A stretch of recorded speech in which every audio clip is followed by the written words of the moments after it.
Welcome to Donmar TV News Channel, mga nagbabagang balita sa buwan ng Setyembre. Daw pong EU Parliament, European Union, denounces deterioration of human rights, press freedom in the Philippines. Nag-adapt daw po ng resolution nung Miyerkules. Kinukundina yung kalakaran sa ating bansa with 626 votes in favor, 7 against, and 50 abstention. Kinikriticize yung alarming extrajudicial killings and other human rights violations committed the government's war on drugs. Sabi ng resolution, yung threats, harassments, intimidation, unfair prosecution, violence, laban sa mga periodista. Lalong-lalo na, sabi nila, in particular, yung Rappler, na si Maria Ressa, pati si researcher Reynaldo Santos, at yung EU Parliament, inumungkahi daw yung Duterte administration na i-renew yung broadcast license ng media giant ABS-CBN. At i-drop na raw yung mga politically motivated charges against detained Secretary De Lima. At nag-express pa daw ng serious concern over the Anti-Terrorism Act. Alam po ninyo, in-interview tayo ng ANC kanina Carmina. Sabi natin, ano raw bang masasabi ko dito sa EU? Gaya ng sinasabi natin, palagi yan, no country can interfere, can intrude into the affairs of this country. Hindi sila dapat nakikialam. Meron tayong konstitusyon, meron tayong batas, meron tayong rule of law, meron tayong due process, at hayaan nila tayo rito. Sila'y mag-concentrate dun sa kanilang mga problema sa kanilang bansa at huwag tayong pakialaman dito.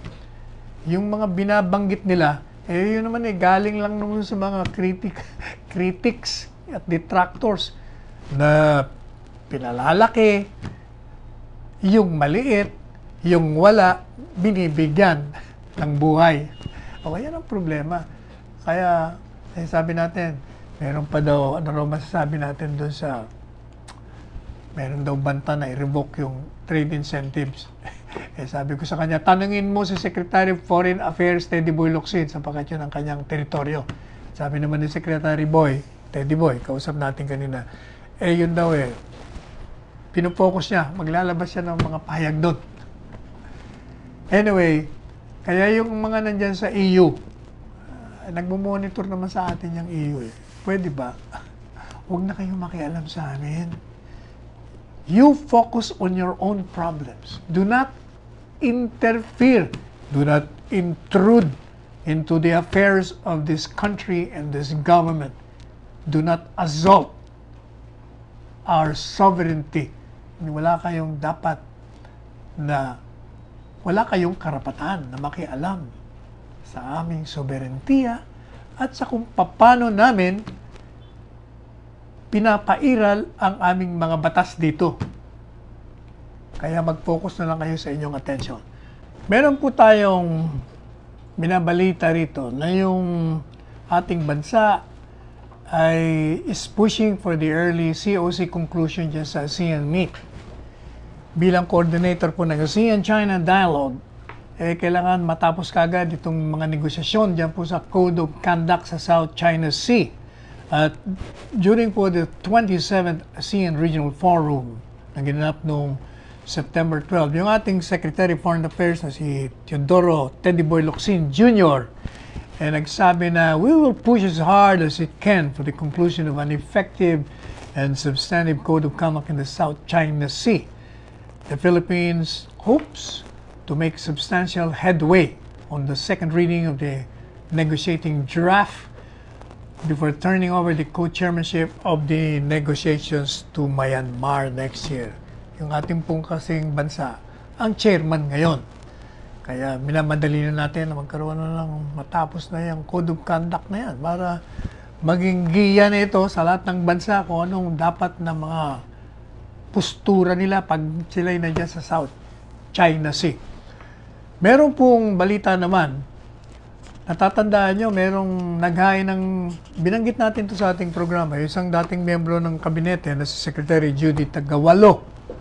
Naghain ng demanda, petisyon sa Korte Suprema na humihingi ng kautusan sa hukuman na pilitin ng gobyerno na ipatupad ang free mass testing for the coronavirus.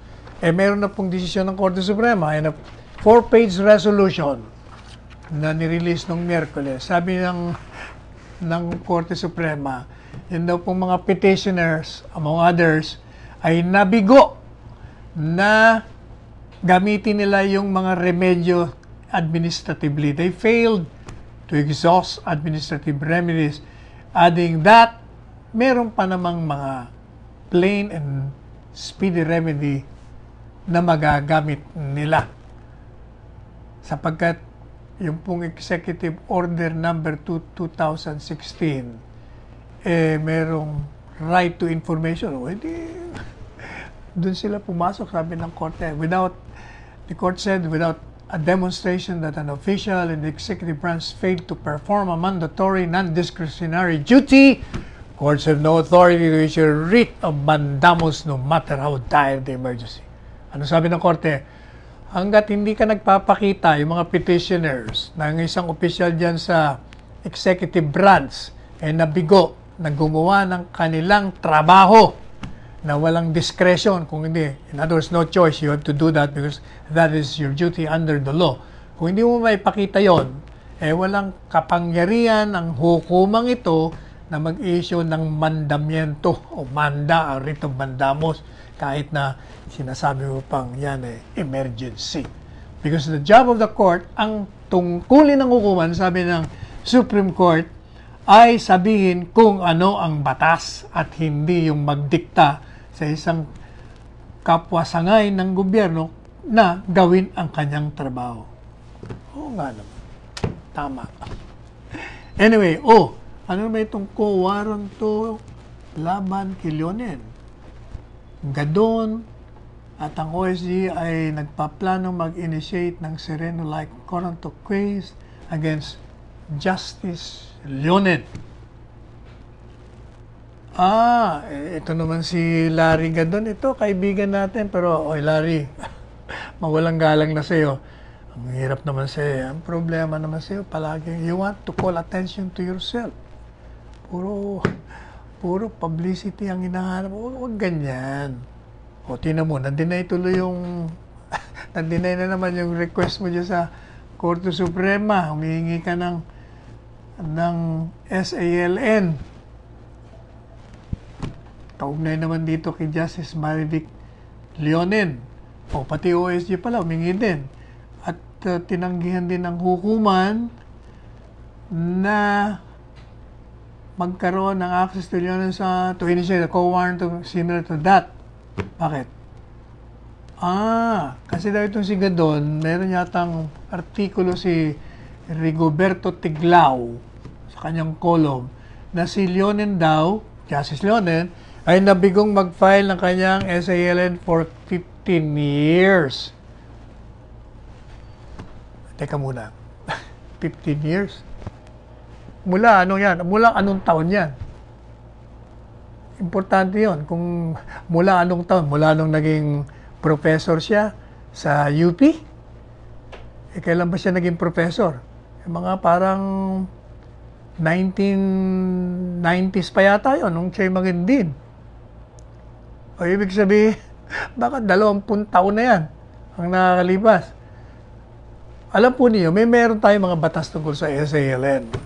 Yung pong Republic Act number 6713, Section 8, Paragraph C, 4. Ang sabi doon, any statement filed under this act shall be available to the public for a period of 10 years. After receipt of the statement, after such period, the statement may be destroyed unless needed in an ongoing investigation. Anong ibig sabihin nun? Yung batas mong yun, sinasabi na yung mga pinail nating SALN,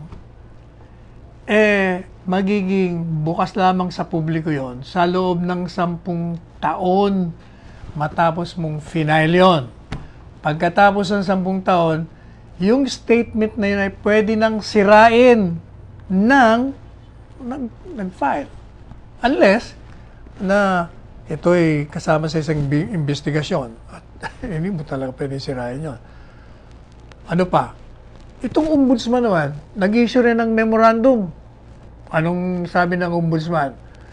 Period of accessibility. The request can be filed after 10 working days from the time the SALN was filed as required by law for a period of 10 years from receipt of the SALN.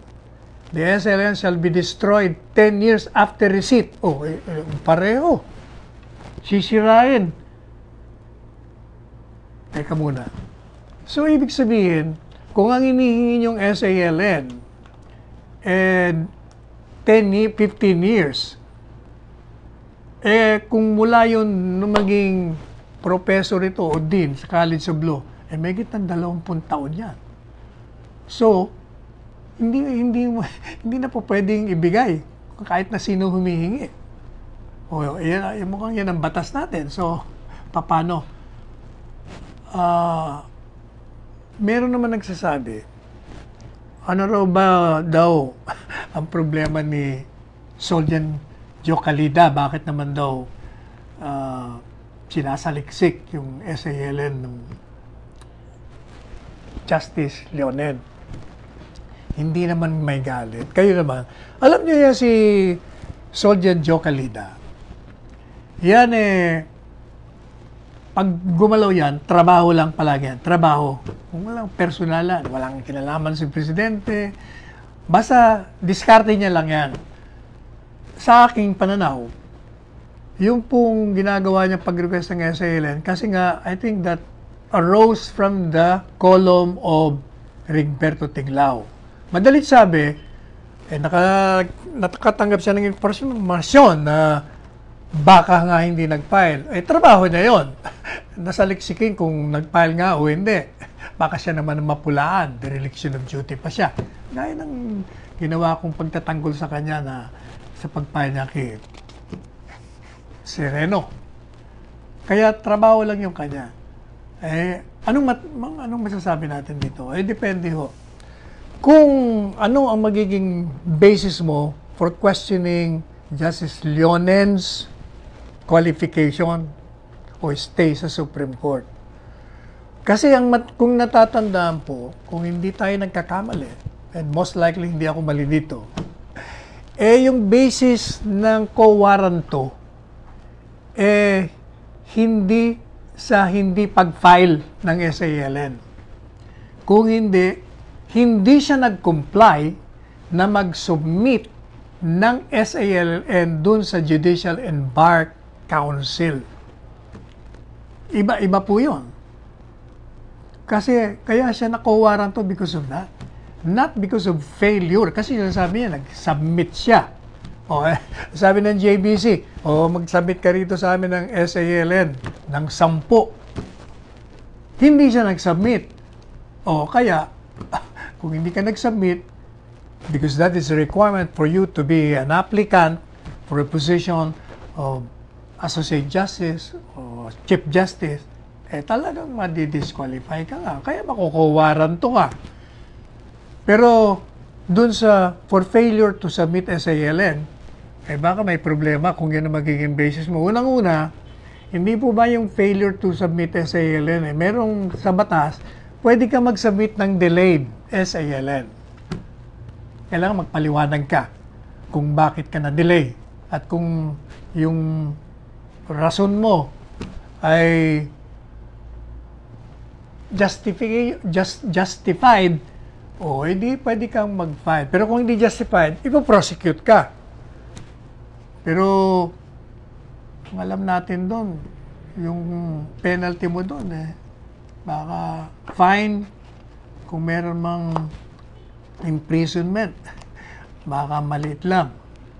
Pero bilang basis for co-warranto, baka may problema tayo doon. Pero si Secretary Jose Calida, si Joe, pag-aaralan niya yan. Hindi naman ito gumagalaw ng walang aral. Pero doon sa mga nagsasabi na ito'y may lihim na galit. Wala po yan. Hindi yan. Walang capable ng magalit yan pag nasa trabaho. Alam po niyo, pag nasa trabaho kayo, kung ano yung tungkulin nyo, gawin nyo. Regardless kung sino yung ididemanda nyo. Kay kaibigan mo yan, kamag-anak. Trabaho mo yan eh. Because if you cannot do that, you have no business staying there 1 minute longer. Umalis ka dyan kung di mo kaya. Ganun lang po yan. Trabaho lang. Kaya alam natin si Joe Calida, masinop na abogado yan. He will study. Kung may basis, he will do it. If there is none, he will not pursue it. Ano pa? Dito naman po sa meron binabalita rito na ulitin natin yung panawagan ni Presidente na kung maaari lang huwag tayong makikinig doon po sa mga nasa oposisyon. Pagdating naman sa mga plano ng gobyerno na sinasabi nilang walang plano na meron namang plano.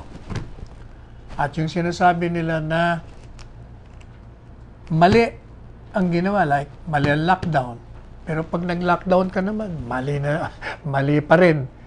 Pag niinis mo, wala nga silang makitang tama ang ginagawa.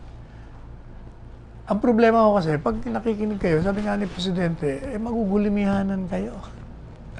Mawawalan na kayo ng pag-asa. Dahil, siyempre, ang mga oposisyon, kahit na kukunti nakikinig, may nakikinig pa rin. Kita nyo naman, talo nga sila sa eleksyon. Zero nga eh. Zero. As in zero. Kaya, huwag kayong makinig. Lalo na rito, kay De Lima. Ito naman kababayan natin si De Lima ito. Hindi niya lamang pinupuna eh. Effectively, parang minumura niya si Presidente. Dahil daw yung mga public address ni Presidente, gibberish. Pero may mga gibberish. Parang walang saysay daw, mga kung ano-ano daw mga sinasabi nito, maasa lang daw sa China, mga vaccine, hindi nga raw daw ito makadiretsong salita. Ano mo pinagsasabi mo? Alam mo, Senador De Lima, huwag ka namang sasama ng loob, ano? Pero mukhang naaapektuhan ka na yata sa kakulungan, ha? Ha? Kailangan. Unang-una, kasalanan mo naman kasi yan, eh. Nagtataka nga ako nga pala, that reminds me. Yung ginawa mo kay Presidente Arroyo, na meron ng Korte Suprema na pwede siyang makaalis, pagkatapos in-stop mo on the way to the airport, that was a violation of the rights. And in violation of the order of the Supreme Court. Tataka nga ako, bakit wala yatang desisyon pa ang Korte Suprema dito? Ano naman nangyari sa kaso mong yun? Hindi ko lang alam kung pinapadisbar ka din. Kasi yung mga ganong, masyadong lantara na pagsuway yun sa order ng Korte Suprema at lantaran ding paglabag sa karapatan ng dating Presidente Arroyo. Kaya siguro, sana malaman natin yung mga development, kung ano man yun. Para matigil na itong mga, ewan ko ba, kung bakit di matigil. Talaga yun na yata ang kaligayahan ito. O ito naman si BP Lenny, isa pang Bicolana. Bakit ba puro Bicolano yata ang mga nagbabatikos kay Presidente? Buti na lang at merong kababayan meron din kababayan na nagtatanggol sa kanya. Sabi ni BP Lenny, kahit hindi ako BP, kahit ordinaryong mamamayan lang ako, may karapatan akong ipayag. Wala naman sinasabi, wala kang karapatan naman. May karapatan din ako mag-criticize. Wala. Definitely, meron ka ring right to criticize. Kasi, yun yung demands ng pagiging Pilipino ko. Ang demand sa akin as Pilipino ay maging bahagi. Hindi yun. Ang sinasabi natin, pag meron ka namang criticism, dapat may basis. Like, sige, inumpisahan mo na lang tuloy-tuloy na natin. O hindi ba, nung yung public address mo, sinabi mo, eto ang aking mga mungkahi. You know, when you make suggestions to do what this government should do, effectively, you're criticizing the government for not doing what you were suggesting, di ba? Eh, hindi nga, sabi nga natin, yung 11 mungkahi mo, matagal nang ginawa at ginagawa. Kaya, if you have the right to criticize the government, then this government has the right to counter-criticize your criticism. Yun ang tinatawag na counterpoint. Kontrabirada.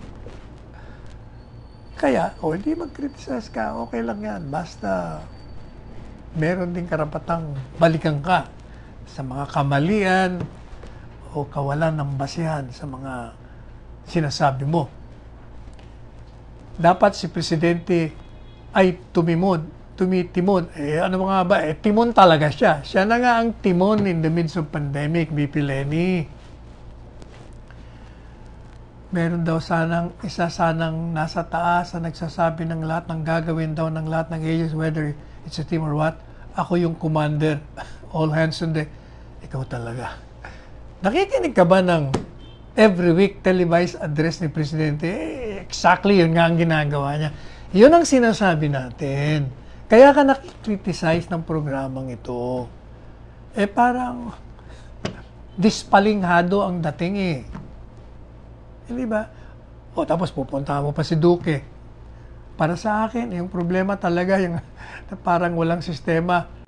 Para daw, mas malaki pa Secretary Duque. Diyos meron na ito. Ano ba yan? Yung pong kay Secretary Duque. Hindi ba meron na nga, rekomendasyon, strong admonishment. Akala nyo ba, maliit yung admonishment?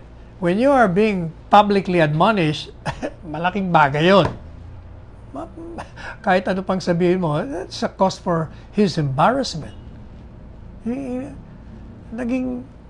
Kaya lang, sinasabi ng kailangan meron kayong basis to sue, demanda. Kasi pag dinimanda nyo, wala kayong ebidensya, patay. Mapapaya ka lang.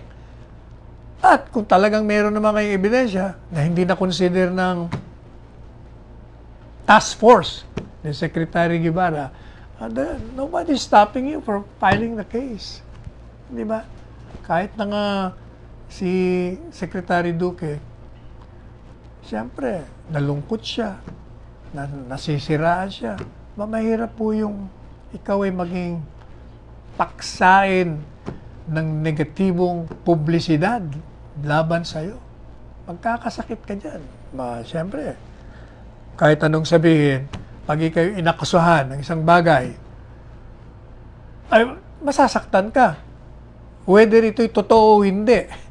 Kasi pag hindi, siyempre papaya ka dahil nilabas yung kamalian mo sa publiko.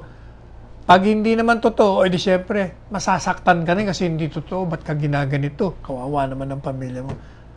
So, kaya dapat maging maingat po tayo. Kung ano na lang yung lumabas sa investigation, sundin na lang po natin yan. Punta naman natin yung ano pa ba? Ano pa bang mga komentaryo? Wala na siguro tayong bigyang pansin. Siguro, i-share po natin sa inyo yung isang magandang mga words of wisdom. Ano po ba ito? Meron po tayong natanggap na isang masasabi nating magiging gabay, magiging guide, magiging basis kung paano tayo haharap sa mundong ito at paano tayo sasaya. Ang sabi po, the happiest people in the world are those who have life's simple pleasures. Yun daw pong maliligayang tao sa mundo ay yung mga taong ang gusto lamang ay yung mga simpleng kaligayahan lamang. They do not envy. Hindi sila naiinggit. They are contented. Kontento sila. They do not ask. Hindi sila humingi. They give. Sila'y nagbibigay. Money is not their everything. Yung pera, hindi yun yung lahat para sa kanila. Ang mahalaga it's their friends yung malagay daw, yung mga kaibigan ninyo, natin, yung ating pamilya, at higit sa lahat, ang dakilang lumikha sa atin. Kaya sabi nitong padala ng text, being happy is not about getting all that you want in life. Kung gusto mong maligaya, hindi kaliligaya na makuha mo lahat ng gusto mo dahil hindi mo na makukuha yun. Kung hindi, it's about learning to be contented. Yung matuto tayo kung ano yung binigay sa atin, pagkasyahin natin, maging maligaya tayo, learning how to give and appreciate what you have. Na kayo'y matuto na pasalamatan nyo yung tinanggap ninyo at matuto rin kayong magbigay. Yan po ang pinakamagandang masasabi natin. Gusto niyo ba ng isa pa? Yung galing naman sa inyong lingkod. Alam po ninyo, life is beautiful. Maganda ang buhay. But life is so short. It's a fleeting moment. Hindi natin alam. Like a thief in the night. Sabi nga, biglang darating. Kaya siguro, you want our lives to be meaningful, gawin po nating meaningful for others. Para pagdating natin kung saan man tayo makakarating, meron tayong ihaharap sa huhukom sa atin.